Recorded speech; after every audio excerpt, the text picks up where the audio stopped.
The next topic I will tell you even number of years moving average method. Even number of years సరి సంఖ్య సంవత్సరాలు. So ఏ విధంగా చేయాలి అనేది అనుకున్నాం. వాట్ ఈజ్ వాట్ తెలుసుకున్నాం. సో దీన్ని ప్రాబ్లమాటిక్గా ఈవెన్ నెంబర్ ఆఫ్ ఇయర్స్ సరి సంఖ్య సంవత్సరాలు పద్ధతిని సో ప్రాక్టికల్గా ఎలా ఇంప్లిమెంట్ చేయాలి అనేది చూసినప్పుడు దీనికి క్లియర్లీ ఉంటుందని అనుకున్నామండి. ముందు డిస్కస్ చేసుకోవడం జరిగింది. సో ఇక్కడ ఏంటంటే first one determine 4 yearly trend values by using moving averages method. ఈ క్రింది ఇచ్చిన దత్తాంశం నుండి సో 4 సంవత్సరాల చలిత మధ్యమాల పద్ధతిని లెక్కించండి అంటే 4 ఇయర్స్ అన్నాడు. అప్పుడు మనం దాన్ని even number of the period ఇవ్వడం అని జరిగింది అని మీరు గమనించాలి. ఫస్ట్ ఆఫ్ ఆల్ 4 అనగానే ఈవెన్ నెంబర్ ఆఫ్ పీరియడ్ అని అబ్జర్వ్ చేయాలి. సో అక్కడ ఏంటంటే ఇయర్స్ ప్రొడక్షన్ ఇవ్వడం జరిగింది ఇన్ 1000 టన్స్. సంవత్సరము ఉత్పత్తి సో టన్నులు వేలల్లో అంటే సంవత్సరాలు 2001 నుండి 2010 వరకు ఇచ్చాడు. ఇది ఈవెన్ నెంబరా అని అనుకోకూడదు. మీరు పైన చెప్పిన వాడు 4 అని చెప్పిన ఆ కీ పాయింట్నే గుర్తుపెట్టుకోవాలి. అదే మీకు ఈవెన్ నెంబర్ ఆఫ్ పీరియడ్ అవుతుంది. Even number of period, even number of values కాదు. సో అలాగే ఇక్కడ వాల్యూస్ కూడా 2001 నుండి 10 వరకు ఇవ్వడం జరిగింది. ముందు హెడ్డింగ్ పెట్టుకోండి calculation of time series analysis moving average method. కాలశ్రేణుల విశ్లేషణ ఆధారంగా చలిత మధ్యమాల పద్ధతిని లెక్కించుట. సో సరి సంఖ్య సంవత్సరాలు 4 సంవత్సరాలు అని హెడ్డింగ్ పెట్టుకోండి. అంటే even number of the period 4 years. So first మనకి ఇక్కడ ఈ ఈవెన్ నెంబర్ ఆఫ్ పీరియడ్లో ఈ మూవింగ్ యావరేజ్ మెథడ్ క్యాలిక్యులేట్ చేయడానికి ఈ సరి సంఖ్య సంవత్సరాల ప్రకారం చలిత మధ్యమాల పద్ధతిని క్యాలిక్యులేట్ చేయడానికి ఇక్కడ 5 కాలమ్స్ కావాలి. ఫస్ట్ కాలం ఇయర్స్ సంవత్సరాలు, క్వశ్చన్లో ఏవైతే ఇచ్చాడో సేమ్ యాజ్ ఇట్ ఈస్గా నోట్ చేస్తారు. Next production turns. So in 1000 turns అంటే 3 జీరోస్ అంటే థౌజండ్స్, టన్నులు వేలల్లో ఉత్పత్తి production. So next one 4 yearly moving total. So production అంటే క్వశ్చన్లో ఏదైతే ఉత్పత్తి ఇచ్చాడో దాన్ని యాజ్ ఇట్ ఈస్గా నోట్ చేస్తారు. Third one 4 yearly moving total అంటే 4 సంవత్సరాల చలిత మధ్యమాల మొత్తం. నెక్స్ట్ 8 ఇయర్లీ మూవింగ్ టోటల్ 8 సంవత్సరాల చలిత మధ్యమాల మొత్తం. లాస్ట్ కాలం మూవింగ్ యావరేజెస్ చలిత మధ్యమాల సగటు. సో ఇక్కడ ఏంటంటే 8 సంవత్సరాల చలిత మధ్యమాల సగటు కింద తీసుకోవాలి. అయితే ఫస్ట్ ఏంటంటే ఫస్ట్ ప్రొడక్షన్ దగ్గరికి రండి. 2001 నుండి ఇది 4 కాబట్టి 4 వరకు వాల్యూస్ కలపండి. కలిపి సో 4 ఇయర్స్ కలిపినప్పుడు మీరు అటు 2 ఇటు 2 మిడిల్లో రాయండి. 464, 515, 518, 467 యాడ్ చేసాం 1964 వచ్చింది. సో ఆ ఈ రెండు వాల్యూస్ మధ్యలో 515, 518 మధ్యలో సెకండ్ థర్డ్ వన్ సో మధ్యలో రాయడం జరిగిందండి. నెక్స్ట్ ఫస్ట్ వన్ లీవ్ చేయండి. 1 లీవ్ చేసి సో సెకండ్ ఇయర్ నుండి second, third, fourth, fifth year వరకు వాల్యూస్ కలపండి. కలిపి ఆ 2 ఈ 2 మధ్యలో నోట్ చేస్తారు 2002. నెక్స్ట్ 2 లీవ్ చేసి third, fourth, fifth, sixth so ఆ 2 ఈ 2 మధ్యలో నోట్ చేస్తారు. 3 లీవ్ చేసి 4, 5, 6, 7 ఆ 2 ఈ 2 వాల్యూస్ మధ్యలో. నెక్స్ట్ 4 లీవ్ చేసి 5, 6, 7, 8 ఆ 2 ఈ 2 మధ్యలో రాయండి. 5 లీవ్ చేసి 6, 7, 8, 9 ఆ 2 ఈ 2 మధ్యలో రాయండి. 6 లీవ్ చేసి 7, 8, 9, 10 ఆ 2 ఈ 2 మధ్యలో నోట్ చేయండి. 4580 అలా 4 ఇయర్స్ వరకు కలుపుకుంటూ ఎండ్ చేయండి. అండ్ నెక్స్ట్ వన్ ఏంటంటే ఇక్కడ 2326 అలా 4 ఇయర్స్ వరకు కలుపుకుంటూ వెళ్ళారు. Next one 8 yearly moving total.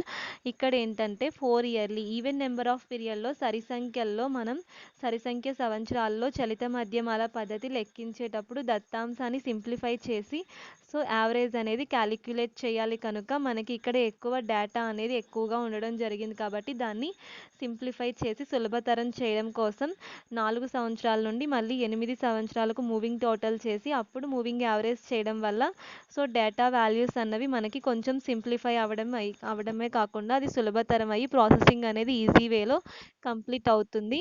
So next statistical investigation tools ప్రకారం గణాంక పరిశోధన శాస్త్రజ్ఞుల అభిప్రాయం ప్రకారం ఏంటంటే 8 సంవత్సరాల చలిత మధ్యమాల మొత్తం లెక్కించాలి compulsory. 8 years moving total arrange చేయాలి.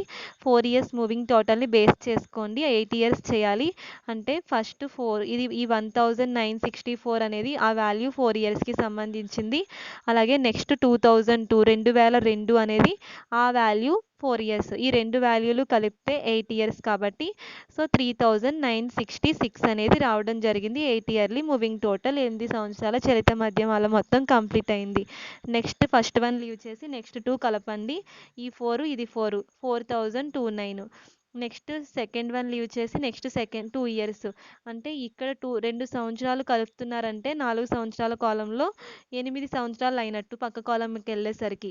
ఇక్కడ 4 ఇయర్స్ అయితే ఇక్కడికి వెళ్ళేసరికి 8 ఇయర్స్ అవుతుంది. అంటే రెండు వాల్యూస్ డబల్ చేస్తున్నారు కాబట్టి 2 వాల్యూస్ కాబట్టి 8 ఇయర్స్ అవుతుంది.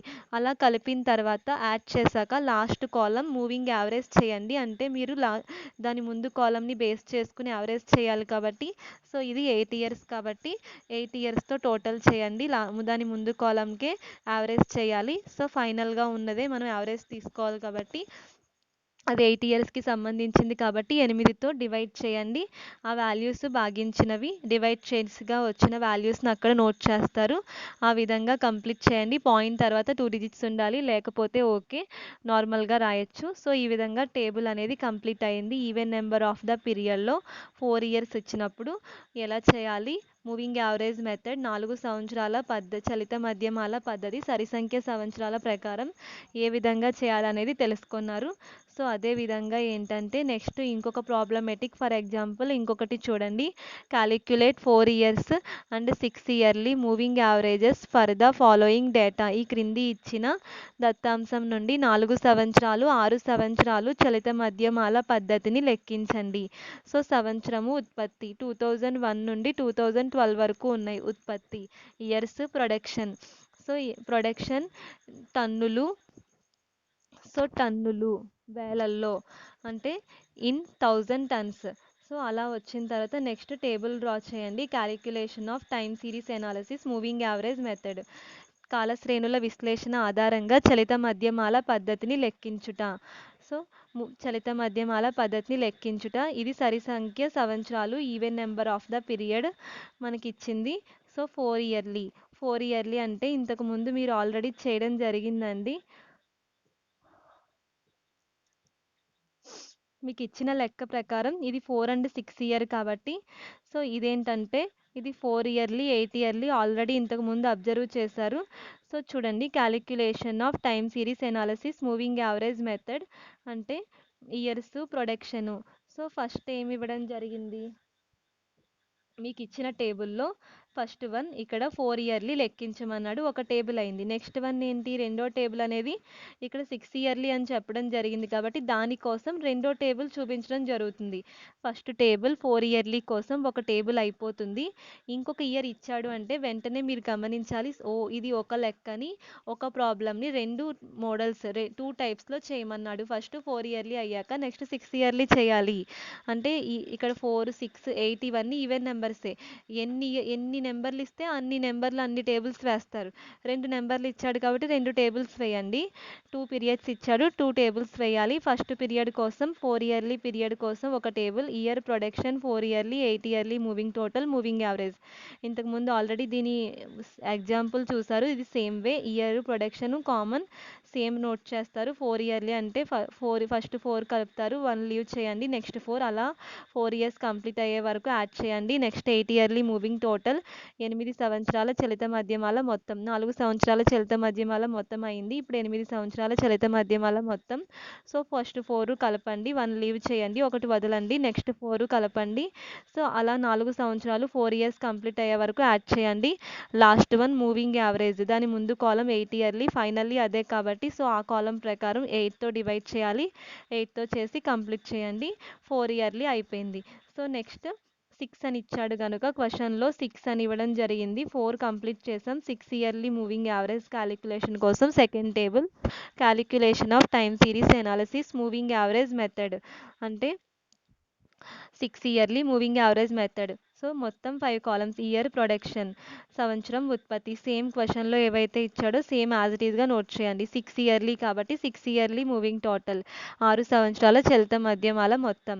ఇక్కడ ఇంతకు ముందు మనకి 4 అంటే 4ని డబల్ చేసి 8 చేసాం కాబట్టి ఇప్పుడు 6 అని ఇచ్చినప్పుడు 6కి డబల్ చేయండి. 6 ఇంటూ 6, 6 డబల్ చేస్తే సో 6 ఇంటూ కాదు సారీ 6 డబల్ చేయడం అంటే 6 ప్లస్ 6. సో 6 ప్లస్ 6 అంటే 12. 12 ఇయర్లీ మూవింగ్ టోటల్. 6 సంవత్సరాల చలిత మధ్యమాల మొత్తం వాడిస్తాడు. మనం డబల్ సింప్లిఫై చేయడం కోసం ముందు వాడిచ్చిన నెంబర్ని పీరియడ్ని డబల్ చేసి చేయాలి. అందుకని 12 ఇయర్లీ. సో మూవింగ్ టోటల్ 12 సంవత్సరాల చలిత మధ్యమాల మొత్తం. లాస్ట్ వన్ 12 సంవత్సరాల చలిత మధ్యమాల సగటు. ఇక్కడ ప్రొడక్షన్లో నుండి ఇయర్స్ కంపేర్ చేసుకుంటూ ఫస్ట్ 6 ఇయర్స్ కలపండి. నెక్స్ట్ 1 లీవ్ చేసి నెక్స్ట్ 6 ఇయర్స్ అంటే అటు 3 ఇటు 3 మధ్యలో రాయండి. ఫస్ట్ 3 ఈ 3 కలిపితే సో 150, 90 ఎదురుగా 590 రాస్తాం. సో అలా నెక్స్ట్ 1 లీవ్ చేసి నెక్స్ట్ 6. సో 1 లీవ్ చేసి నెక్స్ట్ 6 అలా ఒక్కొక్కటి వదులుతూ ఫస్ట్ 6 కలిపి నెక్స్ట్ ఒకటి వదులుతూ నెక్స్ట్ 6 అలా కలుపుతూ 6 అయ్యే వరకు యాడ్ చేయండి. నెక్స్ట్ 12 ఇయర్లీ మూవింగ్ టోటల్ అంటే 12 సంవత్సరాల చలిత మధ్యమాల మొత్తం అంటే దాని ముందు కాలం 6 ఇయర్లీ కాబట్టి 2 వాల్యూస్ డబల్ చేయండి అంటే 590, 570. ఇది ఒక 6 ఇయర్లీ అదొక 6 ఇయర్లీ టోటల్. ఈ రెండు కలిపితే 12 ఇయర్లీ టోటల్. అలా నెక్స్ట్ 1 లీవ్ చేసి నెక్స్ట్ 12 ఇయర్స్ నెక్స్ట్ 12 ఇయర్స్ అలా 2 వాల్యూస్ కలిపితే 12 అవుతాయి. ఈ ముందు దాన్ని నెక్స్ట్ కాలంలో నోట్ చేస్తారు ఆర్డర్లో. ఆ 2 కాబట్టి మధ్యలో నోట్ చేయండి. లాస్ట్ వన్ వచ్చేసరికి మూవింగ్ యావరేజ్ అండి. మూవింగ్ యావరేజ్ అంటే 12 ఇయర్లీ మూవింగ్ టోటల్. దాని ముందు కాలం 12 ఇయర్లీ కాబట్టి సో 12 ఇయర్లీ మూవింగ్ యావరేజ్ చేయండి. ఈ టోటల్కి 1160/12. సో అలా 1/1 12తో డివైడ్ చేస్తూ రండి. పాయింట్ తర్వాత 2 డిజిట్స్ తీసుకోండి. రాకపోతే ఓకే, వస్తే తీసుకుని రాయండి. అలా 12 సంవత్సరాలతో భాగించి సింప్లిఫై చేసి సులభతరం చేసి టోటల్లీ ఏంటంటే 6 ఇయర్లీ మూవింగ్ యావరేజ్ మెథడ్ని కంప్లీట్ చేయండి. 6 సంవత్సరాల చలిత మధ్యమాల మొత్తంని కంప్లీట్ చేసాము. ఈ విధంగా మనకి ఈవెన్ నెంబర్ ఆఫ్ పీరియడ్ సరి సంఖ్య సంవత్సరాలు ఇచ్చినప్పుడు వాడు 4 ఇయర్లీ అడిగితే 4కి డబల్ చేసి 8 సింప్లిఫై చేసి టోటల్ చేసి యాడ్ చేసాం. అదేవిధంగా 6 ఇయర్లీ అడిగితే 6 డబల్ చేసి 12 ఇయర్లీ టోటల్ చేసి సో ఇక్కడ 12తో డివైడ్ చేసి ఫైనలీ కంప్లీట్ చేయడం జరిగింది. ఈ విధంగా ఏంటంటే సరి సంఖ్య సంవత్సరాలు ఈవెన్ నెంబర్ ఆఫ్ పీరియడ్ అలాగే moving average method odd number of period 2 విధాలుగా 2 టైప్స్లో ఎలా చేయాలో తెలుసుకున్నారు. బేసి సంఖ్య సంవత్సరాల్లో కూడా ఎలా చేయాలో తెలుసుకున్నాం. ఈ విధంగా ఇక్కడికి ఈ టాపిక్ కంప్లీట్ చేసుకోవడం జరిగింది. So thank you.